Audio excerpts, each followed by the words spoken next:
Sir ఇప్పుడు మ్యాట్రిమోనీలో నేను యూఎస్లో ఉన్నాను, యూకేలో ఉన్నాను అనే అబ్బాయి పోస్ట్ పెడతాడు. అతను ఎక్కడో అమలాపురంలోనో లేదంటే పక్క విలేజ్లోనో లేదంటే మన విలేజ్లోనే కూడా ఉండొచ్చు తెలియని వాళ్ళు. సో ఇలా అమ్మాయిలు చూసి ప్రొఫైల్ బాగుంది అని పిక్ చేసుకుంటారు. సో తర్వాత వాళ్ళు మోసపోతారు. ఇలా ఎలా అంటే ఏ విధంగా అమ్మాయిలకి మీరు చెప్పే సమాధానం ఏంటి? సో మంచి ప్రశ్న శ్రావణి గారు. ఇది మ్యాట్రిమోనీ ఫ్రాడ్స్ అనేది మిగతా ఫ్రాడ్స్ కంటే ఇది చాలా డిఫరెంట్ అన్నట్టు. మనం ఎప్పటికైనా గుర్తుపెట్టుకోండి, మనం కాంక్రీట్గా బేస్ లెవెల్ అర్థం చేసుకోవాలి. ఎప్పటికైనా ఈ మ్యారేజ్ వ్యవస్థ ఏంది, ఈ మ్యాట్రిమోనీ ఫ్రాడ్స్ ఎలా జరుగుతాయి, ఎందుకు జరుగుతాయి అనేది అర్థమవుతుంది. మ్యారేజ్ వ్యవస్థ అర్థమైనప్పుడు మ్యాట్రిమోనీ, మిగతా క్రైమ్స్లో డబ్బులు పోతాయి, వ్యక్తి ఇబ్బంది అవుతాడు. కానీ మ్యాట్రిమోనీ ఫ్రాడ్స్లో కుటుంబాలు ఇబ్బంది అవుతాయి, మళ్ళీ వీళ్ళకి జీవితాంతం ప్రాబ్లం అవుతుంది. ఎందుకంటే సెకండ్ మ్యారేజ్ అని, థర్డ్ మ్యారేజ్ అని రకరకాల ప్రాబ్లమ్స్ వస్తాయి. అది అమ్మాయిలకు కావచ్చు, అబ్బాయిలకు కావచ్చు. ఇంకొక విషయం చెప్పాలన్నా, ఈ అబ్బాయి అమ్మాయి అని యాక్చువల్లీ మ్యాట్రిమోనీ ఫ్రాడ్స్లో అబ్బాయి అమ్మాయి కాదు, అబ్బాయిలు అమ్మాయిలను చేస్తున్నారు, అమ్మాయిలను అబ్బాయిలను చేస్తున్నారు. నా దగ్గర 100 న్యూస్ పేపర్ కటింగ్లు ఉన్నాయి దీని మీద. ఒక అమ్మాయి 9 మందిని పెళ్లి చేసుకుంది. ఆ అబ్బాయి డైరెక్ట్ చెప్తున్నాడు, వీడియో కూడా ఉంది, నేను ఎన్నో కూడా నాకు తెలియదు అని చెప్తున్నాడు అన్నట్టు. అలానే ఒకడు తన్మయ్ గోస్వామి అనేవాడు 2015లో 20 మంది సాఫ్ట్వేర్ ఇంజనీర్లను పెళ్లి చేసుకున్నాడు. ఐఏఎస్, ఐఎఫ్ఎస్, ఐఆర్ఎస్ అని, సిఏ అని రకరకాల ప్రొఫెషన్స్ను చెప్పి.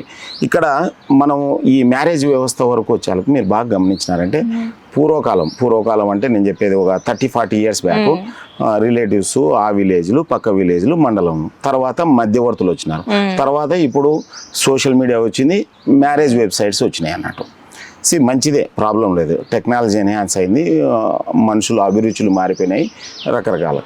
ఇప్పుడు ఏమవుతుందంటే ఈ ఫస్ట్ అంటే మనకు సంబంధించిన రిలేటివ్స్ విలేజ్లు, పక్క విలేజ్లు అయితే చెక్ చేసుకోవడానికి అవకాశం ఉంది. వాళ్ళు నిజంగానే అక్కడ ఉన్నారా లేదా, ఉంటే ఏం చేస్తున్నారు ఎట్లని. ఇప్పుడు మనం హైదరాబాద్లో ఉంటాము, బెంగళూరులో ఉంటాము, అమెరికాలో ఉంటాము, ఎవరు చెక్ చేస్తారు? ప్రాపర్ చెకింగ్ లేదు. ఈ మ్యాట్రిమోనీ సైట్స్ 99% ఏం చేస్తున్నాయంటే సింపుల్గా డాటా తీసుకుంటాయి, డంపు చేస్తున్నాయి. మ్యారేజ్ మిడిల్ మ్యాన్ కూడా అంతే. అంతకుముందు సంచి వాడుతున్నాడు, ఇప్పుడు వాట్సాప్ వాడుతున్నాడు అంతే. సంచిలో ఫోటోలు పెట్టుకొని తిరుగుతున్నారు, ఇప్పుడు వాట్సాప్లో ఫార్వర్డ్ అని కొడుతున్నారు. ప్రాపర్ చెకింగ్ చేయలేదు. ముఖ్యంగా ప్రాపర్ చెకింగ్ ఏముంటాయి, వాళ్ళ చదువు ఉంటుంది, వాళ్ళ ఉద్యోగం ఉంటుంది. నేను ఆ 9 పెళ్ళిళ్ళ ఆ వీడియోలో ఆ అమ్మాయిది యాక్చువల్గా ఒరిజినల్ డేట్ ఆఫ్ బర్త్ 83 అంట, 91 అని చెప్పి పెళ్లి చేసుకుందంట. అంటే అడ్రస్తో బట్టి వయసు కూడా ఇంపార్టెంట్ అన్న. ఒకసారి మ్యారేజ్ అయిపోయినాక దట్ ఈస్ డిఫరెంట్ థింగ్. ఇప్పుడు ఎవరైతే క్రైమ్ చేస్తున్నారో క్రిమినల్కి క్లియర్గా తెలుసు తను క్రైమ్ చేస్తున్నట్టు, కానీ విక్టిమ్కే తెలియదు అన్నట్టు. సో విక్టిమ్ ఇప్పుడు తెలుసుకోవాలంటే దేర్ ఆర్ మెనీ వేస్ అన్నట్టు. ఏవైతే ఉంటాయో అథెంటిక్ సైట్లలో లాగిన్ కావాలి. అథెంటిక్ సైట్లు యాక్చువల్గా నేను ఈ సైబర్ నేరాల గురించి గత 10 ఏళ్ళ నుంచి స్పీచ్ ఇస్తున్నప్పుడు నాకు తెలిసింది ఏంటంటే మోస్ట్ ఆఫ్ ద సైట్లలో ఎక్కడ ఇన్ఫర్మేషన్ వెరిఫై చేయట్లేదు, అంతా డంప్ చేస్తున్నారు అన్నట్టు. వాళ్ళకి కావాల్సింది 50,000, 30,000, 40,000, 10,000 ఎంతో అంత ప్యాకేజీలు అని చెప్పి డంప్ చేస్తున్నారు. వాళ్ళు నిజంగానే అడ్రస్లో ఉండారా, నిజంగానే జాబ్ చేస్తున్నారా, నిజంగానే వాళ్ళది అసలు చదువుకున్నారా, సో ఈ వెరిఫికేషన్ అంత లేదు. సో బెస్ట్ ఏంటంటే మీరు ఎవరైతే ఇంటరాక్ట్ అవుతున్నారో బేస్ ఇన్ఫర్మేషన్ కనుక్కోండి చేయండి. ఒకవేళ మీ దగ్గర లేదు ఆల్రెడీ ఈ నిజమైన వర్క్ చేస్తుంటాయి.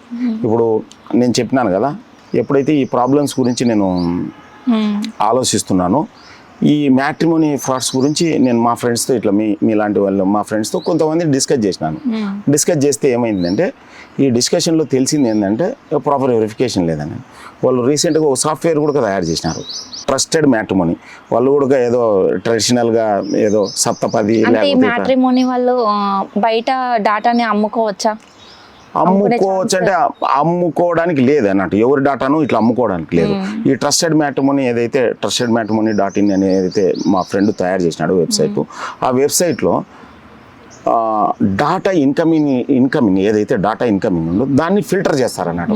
ఫర్ ఎగ్జాంపుల్ మీరు ఎయిర్పోర్ట్కి పోతే మిమ్మల్ని చెక్ చేస్తారు లేదా పోలీసులు? చెక్ చేస్తారు. సో మరి అందుకోసమే ఎయిర్పోర్ట్కి పోయిన వాళ్ళు ఎవరు గన్ను కత్తులు ఇట్లా పట్టుకొని పోరు, అంతే కదా. సో ఇట్లనే డాటా ఎప్పుడైతే చెక్ చేస్తారో ఇన్కమింగ్, ఆటోమేటిక్గా క్రిమినల్స్ రారన్నట్టు. ఓకే వచ్చినా అని చెక్ అవుతుంది కాబట్టి ఫార్వర్డ్ కాదన్నట్టు. Very simple. సో అట్లా జెన్యున్ వెబ్సైట్లలోకి వెళ్ళండి. ఇట్లా ట్రస్టెడ్ మ్యాట్రిమోనీ .in లాంటి ఏదైతే జెన్యున్ వెబ్సైట్లకు వెళ్ళైతే ఎక్కువ భాగం మోసపోరు అన్నట్టు.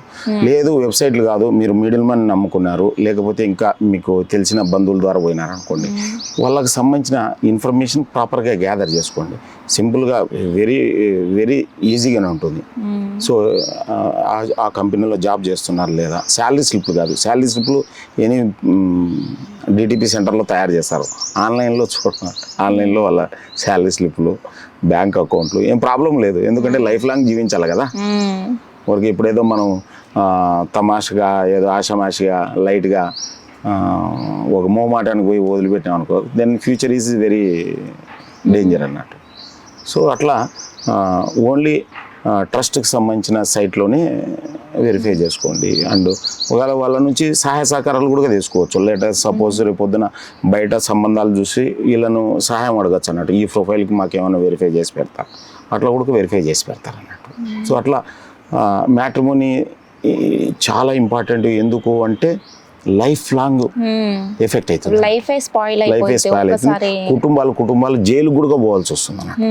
అది అబ్బాయి వలన జరిగింది, అమ్మాయి వలన జరిగింది అనేది రేపు పొద్దున ఫిజికల్గా కొట్లాడవచ్చు, మళ్ళా ఏదైనా కొంతమందికి గాయాలు కావచ్చు, కొంతమందికి ప్రాణాలు పోవచ్చు. సో ప్రాబ్లం 0 లెవెల్లోనే మనము కంట్రోల్ చేయాలన్నట్టు.